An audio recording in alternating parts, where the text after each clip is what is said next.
Cartoons, the animated frontier. These are the voyages of the Cellcast podcast. Its continuing mission to explore strange new cartoons, to seek out new animation styles and new creative storytelling method, to boldly go where so few ever go again.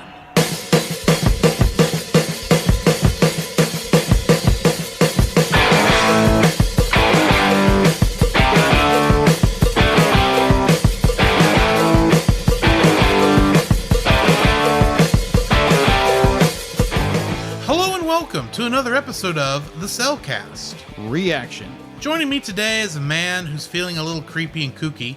Welcome, Jacob. You don't have enough hair to be cousin it. That is true. Neither do I, but that, still. That is true. I know a lot of people are very hairy, but not that hairy. Yeah. Either way, why thank you. Let me introduce our co-host, a man who is just looking forward to a vacation, I think. Welcome, Drew. But I just got back. That's what's crazy. Yeah. But here's the thing. Here's the thing when it comes to vacation. Sometimes you need a vacation from your vacation. Exactly. Even though I had a good time. But yeah, that those first 2 weeks back, it's just like... Completely agree. I need a vacation. Like legit vacation. Hey, you've had more vacation this year than I've had. So. That is true. I think you've had, 2 weeks? Or is it only 1 week? Because I'm not counting February. True. When everyone in East Texas, everyone in Texas got a week off. That is true. That is so true. Not true. Everyone, but a large portion of us. You probably had a more deserved vacation because I get like 5 weeks of vacation. You make me sick. But anyway, yeah. This episode this is a reactions episode, of course, and we are about to go down the street and watch Addams Family 2. I have no idea what this one's about. From the poster, all I really get is they appear to be going on a vacation. So this will be our second monster vacation movie of the year. Yes. Since we've already reviewed Hotel Transylvania 3, Summer Vacation. Actually, I don't think Summer Vacation was in the title, but I think it's assumed. Yeah. But anyway, so... Family vacation. Whatever it is. Yeah. So, Jacob, what are you hoping we'll see in this movie? Well, kind of like yourself, I have not watched the trailer. Mind you, we just did a review of the first film with Celeste from Geek Devotions. Yeah. So look for that when it comes out. I think this Saturday. Tomorrow. Not that the people listening to this should be out by the time you're listening to this. Excellent. All right. So either way, I have not seen a trailer. All I've seen is posters. To be frank, when I heard this was coming out, it's like, movie. Huh? He said, to be frank, he's in the other movie franchise with monsters. That is true. Sorry. Continue. So to be cousin it, I didn't have any high expectations of this film. I didn't have high expectations for the first film. But ever since the first film is fresh in my mind, ever since we just did a review over it, am I looking forward to this? I don't know.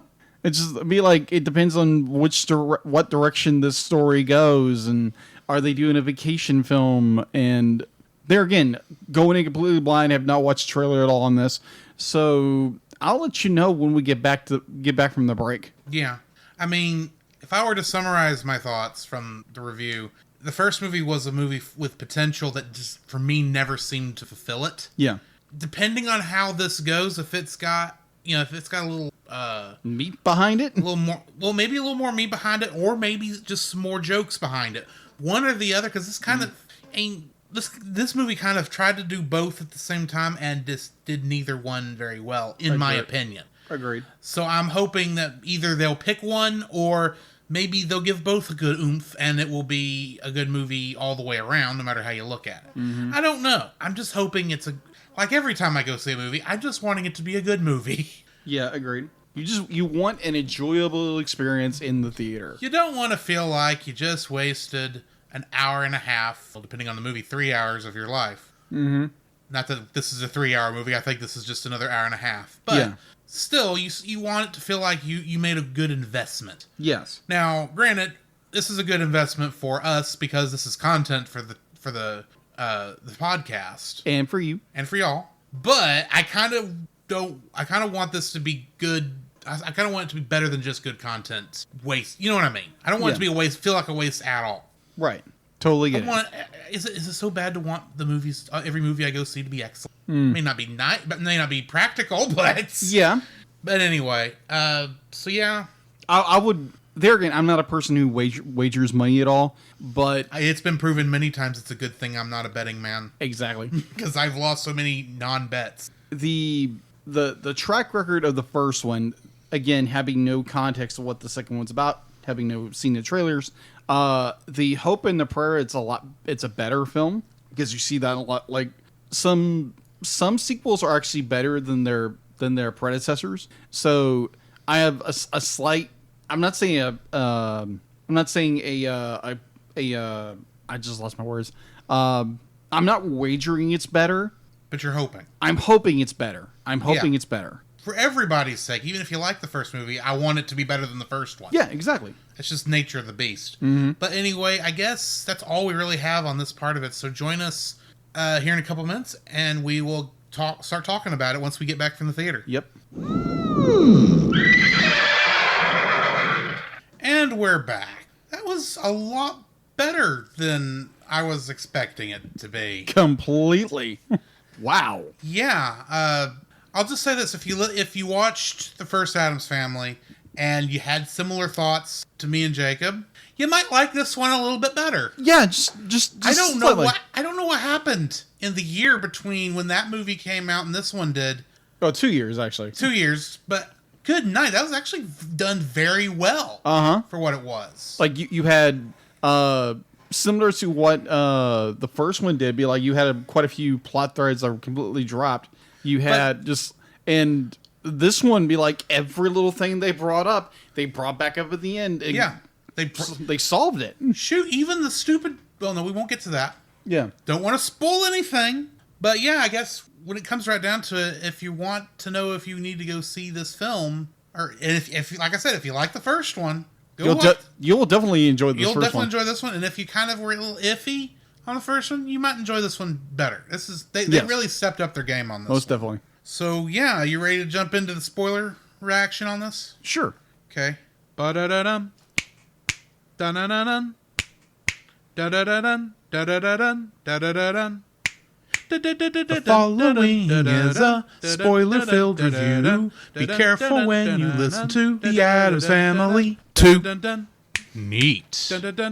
Sweet. Petite.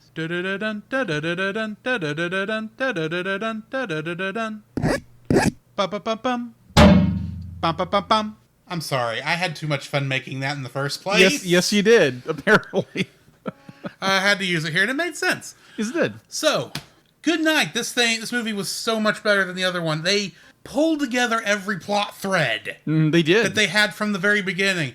To the point where, see, I half expected them at the very beginning of this when she does that experiment on Uncle Fester at the science lab. Yeah. Or at the science fair. I thought, well, that's not going to come up again. And it just slowly builds throughout the whole thing. I was impressed with that. Who we're referring to as Wednesday. Yeah, Wednesday, sorry. And then the fact when they give Wallace Shawn the tip of somebody's finger. Oh, yeah. Oh, my gosh. And the fact it comes back up at the end. It's like, you did not have to do that. I appreciate it. Yes. You literally were paying attention to most of the problems I think most people have with the first movie. Yes. That's the thing. Both this one and the other and the first movie, they're kids' movies. Yeah. First but I don't see that as an excuse to be mediocre. This is done like 10 times better than what that other one. Writing and direction was just so incredibly well done. Oh, yeah. Even though they did kind of have isn't Texas kind of a weird place? Okay. But I have a defense for that, but continue. Yeah, being native Texan, it was kind of like, okay, you're playing way too much into the trope of the, Texans are, howdy y'all, let's do this and that. Okay. That was irritating. But let me give my defense. Of course. Outside of the Ala Motel person, did any of the Texans really talk like that in the movie? No, they didn't. No, they talked like normal people. Exactly. Thank you. and it was the Addams who were playing it up like exactly. tourists always do. Agreed. And I'll forgive the lady in the lady who owned the Alamo Hotel or whatever her role was, because she's obviously playing it up for the tourists. Of course. So it's like, you both, good night, there's subtlety in the performance. Yes.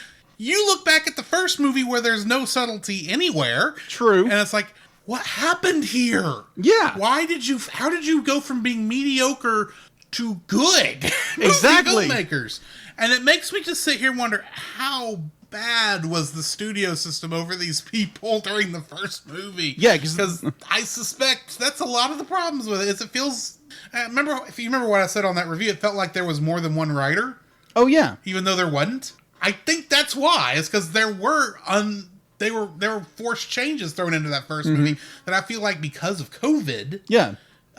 Interfering with what the studio could do, they just got whatever movie that the people delivered to them and said, well, we hope this works. And it works because it's a good movie. It worked, and it played into all the tropes. Obviously, it played into like the Texas trope. But like, everywhere they went, they kind of played into the trope a little bit, but they executed so well. And I remember thinking, they go to Miami, and my first thought was, why go to Miami? Of all the places they talked about going to, like Salem, because of the witch trials, that wasn't an Addams Family thing.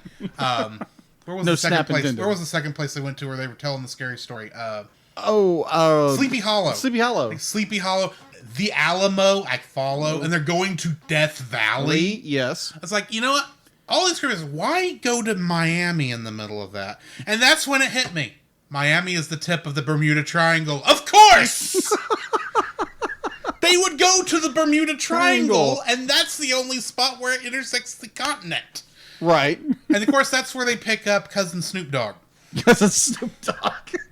That was so... They picked That's where they picked up Cousin It. Yeah, that's true. And oh my gosh. Okay, they used Cousin It better in this film than they did in the last one. Oh, agreed. Completely. His entrance was amazing. Yeah, to the point where it's like, oh, here he comes. Here's the guy we came here to pick up. And I'm thinking, okay, who's it going to be? And then the minute you see the cane, it's like, hello, Cousin It. You don't even have to tell me who this is. No, now. it's not who it is. And plus, they're playing Snoop Dogg music, so it's just obviously. If I knew Snoop Dogg music, I mean, the only song I know is "Drop It Like It's Hot," "Drop It Like It's Hot," or have you say it. Just like okay, there's a cool mashup with that and Kirby music. I gotta show you later. Really? Okay. Yeah. So you have the where Uncle Fester is Uncle Fester be like he's swimming around with the shark fin. Yes. And you get the classic Jaws theme. Yes. I was like, oh my gosh. But did you catch what they didn't do? They didn't start off with the whole music cuts out and you had the boom. No, they didn't. Boom. They just went. Someone yells shark. And all of a sudden. You could hear in the background, dun, dun, dun, dun, dun, dun. Like, they're doing Jaws. They're doing Jaws. They're playing into the cliche, but they did it differently. I appreciate that. Yes, absolutely. Because you gave us the feel without actually ripping off Jaws in a almost way. Like in an homage to that amazing film. Yeah, but you kind of have to do that now with a shark, especially in a comedy type of film. But the fact that they don't do the whole bomb, bomb, it's like, thank you. Those notes, the slow version of that has been so overplayed. Agreed. And then Cousin It's Exit. Yeah, because that's the thing, is they're not actually playing the Jaws theme. Yeah. They just use the bass line, which you can't copyright. That is true.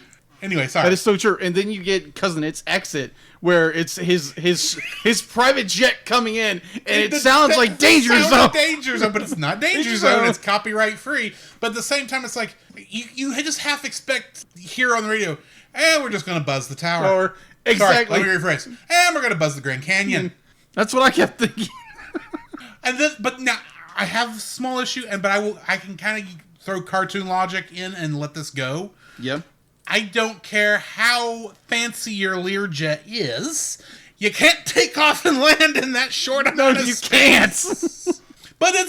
But the thing that got the biggest laugh for me is in that scene when it's like, it's so peaceful and quiet. And then and then they're blowing up the Grand Canyon because it wasn't so grand before. And as someone from Texas who does believe Palo Duro Canyon's the better looking canyon, I agree! Oh my Sorry, gosh. Texas nerd jumping out here. But anyway, and music nerd. I just kind of nerd. That's the thing. I nerd out with movies right after I see them if you hadn't figured that out Just yet. a little bit. If I slightly enjoy it. And that's the thing. This movie is just fun. It's a Agreed. fun one. I like this for this. And I love how they hint at the very end the fact that, you know that the guy is not Wednesday. Because the whole shtick of this is Wednesday doesn't believe she's actually an Addams. Yeah. Again. Yeah, again. But they play it better here. It's they the got typical this whole idea, teenage it's like, trope, yeah. the babies got switched up Yeah. at birth. And I'm still thinking, if she's not actually an Adam, and they're going to somebody who's going to be more Adams-y than her, going to be seeing. Yeah. And they get there, it's like, but I love how they don't really throw it at you. They just kind of like slowly hint, because you're sitting there and you meet the father, and his wife comes out, and automatically I'm going, is that an ostrich in makeup and a dress? But they don't really point it out. It's just more like a weird joke thing. Yeah. And it didn't occur to me about the fact, because it's in my mind, I still know Uncle Fester's turning into an octopus off screen. Yeah. But it doesn't occur to me that that's connected to what's coming. Yeah. It's like, okay, so that's just a joke. It's like, oh, she's nobody. It's just, he probably did some experiment on her. But, they do still kind of love each other. Because then you show the girl that's supposed to be the one that Wednesday was switched with. Yeah. And she looks normal. She looks like Pugsley. She looks like Pugsley, a female version of Pugsley. Yeah. And you can kind of tell she's got some piggish tendencies, but... And then they do the whole thing where she's rolling around the mum and says, okay, yeah, that's Pugsley's number one gal. Yeah. But wait, they're actually related by blood. If everything's like... Well, I guess, I don't know, is incest Adamsy? I don't know. I don't know if they're that weird. But because you would never actually show that. Right, obviously. So it's just crazy. It's like, oh, okay, I guess I can go. I can play along, see if this goes somewhere else. And then obviously they wouldn't go there. But starts turning into an actual pig, and I went, oh, okay, yeah, I was right. She is still actually an Addams. Because the whole time I'm thinking, like, even if she's not genetically an Addams, this guy might be your father, but he sure ain't her daddy. To quote another movie. Yes, that is true. She's an Addams, even if not by blood, at least by raising, and that's usually stronger than actual blood, for crying out loud. But I'm not. Anyway, the way it ends is like kaiju battle. It's like it's so much fun between Octofester, and Chimera scientist, because I never caught the guy's name. Oh, Chimera Strange. Chimera Strange. And I was sitting there, much like the first movie where they said, oh, the town is a simulation, and I'm half expecting someone at some point to say, resistance is futile. I'm sitting there watching this tonight, and they say, his name he's Dr. Strange. Yes. And it's like, I'm still expecting someone to say, oh, who am I to judge? Oh my gosh. I mean, it's a fun movie. I've been geeking out. You talk for a minute. Okay, so speaking of the kaiju battle, I'm seeing this and it's like, oh my gosh, where's Fester? And then he pops up, his tentacles go everywhere. It's like, oh my gosh. I look over and I'm like, I kept thinking, it's like, Drew is geeking out right now because you have this kaiju battle going on. And it's freaking amazing. Yes, and they're very well designed monsters. Very well designed monsters. You have the idea it's, the poster gives you the idea they're going on like a cruise or something like that. I was expecting from the poster for this to be ripping off Hotel Transylvania 3. Exactly. That's not what this is. It's not. The Addams. This is like National Lampoon's Vacation, but with the Addams family. Exactly. Like you had this. Half surprised they didn't drag Pugsley down the road for 3 miles, like they did the dog in Vacation. But anyway, okay. As they left the Grand Canyon. Yeah. Okay. I gotcha. So, like the story-wise... Heck, they didn't even do the Thelma and Louise joke of jumping the Grand Canyon. No, they didn't. Anyway. They kind of blew it up. At that point, you can't really jump over it. That is true. It's smoldering rock. But either way, it's the idea has the idea of Gomez, his desire to have Wednesday like open up and talk to him about something because she's very much this closed off person like she normally is. and the idea that all he wants to do is hug his daughter, and this and I love like when that moment actually happened. I heard you talk about it. It's like, oh, that's so cool. And I was the same. Well, it was sitting there. She says, "Father, I have something for you." It's like, oh, that's sweet. Yeah, agreed. This will be the one time we ever see it. Exactly.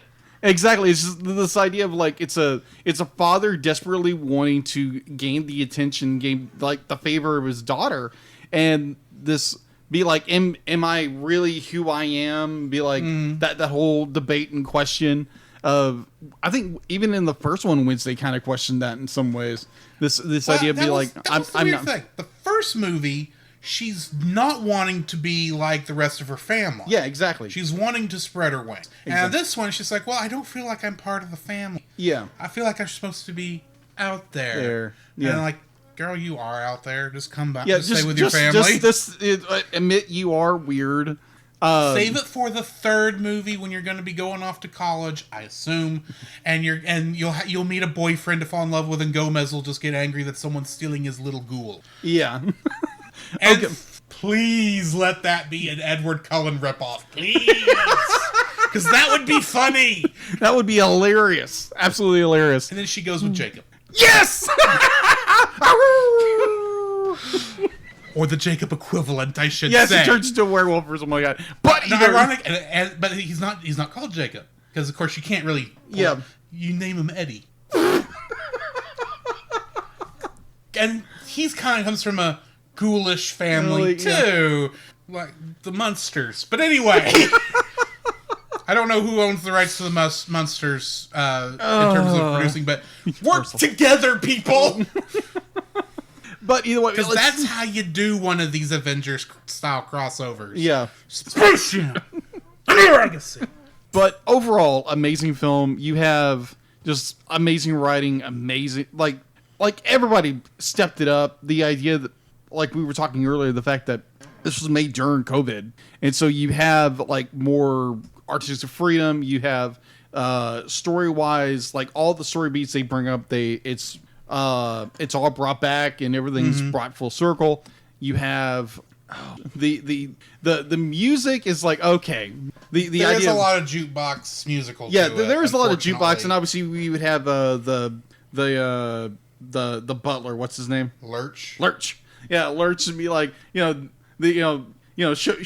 these heathens what you can do with your dead cold hands. Dead hands. And like, he walks across the piano. I was afraid. I was petrified. Okay. I don't know the whole song. No. But now you're back from outer space. Da da da da da da da da. Look upon your face. Oh my gosh. That's Sagan. Yes. Oh, but it was an amazing film. It was so much fun. It was superior to the first. I'll bring up one point Celeste did in her dislikes from the Addams Family review, that the idea that Gomez and Morticia really didn't like have that, oh my gosh, we're both madly in love with each other. They didn't have that in the first one, but they've got it better here. Yeah, it's far more pronounced. We only get the French joke once, admittedly, but you really do feel like they are a couple, not just two people happening to live in the same house. Yeah, exactly. Part of that is because they at least are playing more off the family dynamic in the than they did in the first one. Agreed. I will say there is one thing I wish they had done a little bit better in this one compared to due to the fact that it is a sequel. Yes. There is little to no connection between this movie and the previous one. Agreed. Now, on one hand, I think we're in some ways happy of that. Yeah, agreed. I'm not asking for much. I'm just saying, have Parker be at the science fair at the beginning. Maybe show Margot, is that her name? Have her be walking around. At least talk about Margot and Fester's romance. Yeah, what happened to that? She obviously didn't run away immediately, and maybe that's why Parker's not there. But still, there should be. They didn't even use any of the same models. Now, part of that's because you can tell they did a big upgrade to the art. They did to all of the models, and Agreed. they just didn't redo any of the other ones. But they don't even do a drive-through assimilation before they leave. Yeah, agreed. Which should still be down there at the bottom of that mountain. Yeah. The only connection they do is when at the very end when Lurch and the other big body guy, The other insane asylum. that they said they were in the same insane asylum before Lurch was picked up by Gomez and Morticia. That's the only connection we have to the first movie. Yeah, that's the only one. And the problem I have with that is that makes it almost a reboot, not a sequel. Yeah, agreed. That's my biggest issue. I understand we didn't like the first one. Yeah. But the thing is, just because you have a bad movie, if it's in a franchise, you can't turn away from it. You have to include it. Yeah. Even though it's gonna make people think, oh, but you still have to at least say, if this was the continuity before, we got to continue it. I'm not asking for a lot. Like I said, just have people from the first movie be at the science fair. That would be the perfect way to do it without changing any of the story. Yeah. Of course, I still like the idea that Strange was actually Parker's dad. Yeah, that makes sense. I like this fan theory. It's not that is how good. it That is went, a good theory. Anyway. Yeah, anyways. The great movie. Would I recommend it? Yes. Highly recommend it. It's such a good movie. Like even the fact be like you really don't even really have to watch the first one. Because I'd be like You really don't. You really don't. You can jump right into this one without seeing the first one. Yeah, because in some ways, I think that might be better for you, but that's just me. Yeah. There again, be like, if you have not watched The Addams Family 2019, go watch it. Go watch it. Have your own opinion about the film, and then go watch the second one. Yeah. Don't be swayed by what we say about the first one. That's just our opinion, but we have to be critical of the movies we're reviewing because that's what we are. Is we are technically critics. Exactly. But and we did have issues with the first one, but the second one is a lot better. You should go watch. No matter what we say about a movie, you should go watch it for yourself and form your own opinion. I've always been a believer in that. Exactly. So yeah, we got anything else before we jump out of here? No. Just go watch the film and like and subscribe. Yeah, and we'll. In the meantime, this has been Drew. This is Jacob, and we'll catch you in the next frame. Come, Jacob. We must prepare for next week. Prepare for what, Drew? The same thing we do every week, Jacob. Record a podcast. Oh boy. So where can they find you, Jacob? You can find me on Facebook at Jacob B. Heron, also on Facebook at Jacob's Daily Art Corner, where I try to draw each and every day. I don't get to it as often as I like, but join me there. Also, you can find me on Instagram at Jacob B. Heron, on Twitter at Jacob Heron, and Letterboxd at Jacob Heron. So where can they find you, Drew? You can also follow me on Letterboxd at GGeorge759, Facebook as Drew Dodgen, my Facebook page where you can see pictures I've taken at Drew's Photo Bin. You can also follow me on Twitter at GGeorge759. You can email us at thecellcastpodcast@gmail.com. You can also follow us on Twitter at cast_cell. You can follow us on Twitch at twitch.tv/thecellcastgaming. You can also follow us on YouTube at Cellcast. Listen to our podcast on Apple Podcasts, Google Play Podcasts, Stitcher, Spotify, and your favorite podcast directory. You can also listen to us on the Movie of the Week podcast with Jim Heron, where we talk about live action movies. And remember, Cell is a single L.